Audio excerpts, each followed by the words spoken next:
আমার বন্ধু বন্ধু মানে R15 না, বন্ধু মানে গার্লফ্রেন্ড পটায় দেওয়া না, বন্ধু মানে বন্ধু তোর সঙ্গে দুনিয়াতেও আছি, জান্নাতেও তোর সঙ্গে আমি থাকতে চাই। এই জন্য মাথায় রাখতে হবে, কষ্টের কথা মানুষকে নয়, কষ্টের কথা বলবো একজনকে, তিনি কে?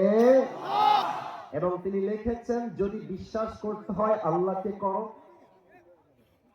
যদি দোয়া করতে হয় আল্লাহর কাছে করো, যদি ভরসা করতে হয় আল্লাহকে করো, কোনো মেয়েকে ভরসা করতে যেও না। অতএব বলেন একটু আওয়াজ দিয়ে প্রথম মেসেজটা শেষ করে দেই, সুখে দুঃখে ভরসা এক সত্তা, তিনি কে? যুবক ভাই, আমি যে কথাটা বললাম, ইজ ইট ক্লিয়ার? কথা বলো, ইজ ইট ক্লিয়ার? দুই নাম্বার কথা বলে আমি আমার মূল আলোচনায় ফিরে যাব। একটা আয়াত তেলাওয়াত করছি, সূরাতুত তাওবা, 54 number verse of the Quran. قُلْ لَنْ يُصِيبَنَا إِلَّا مَا كَتَبَ اللَّهُ لَنَا.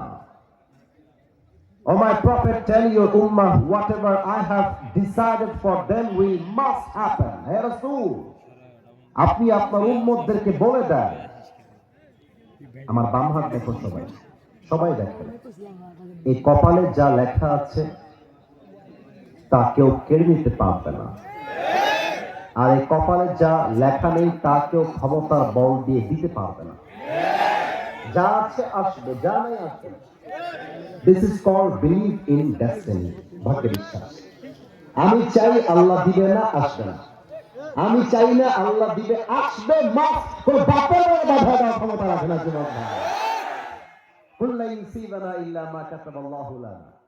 আর একটা কথা আল্লামা ইকবালের মনে পড়ে গেল। আল্লামা ইকবাল লিখেছেন, जो नसीब में है वो कभी छिन नहीं सकता, और जो नहीं है वो कभी मिल नहीं सकता, जो चला गया उस पर तुम्हें सब्र आना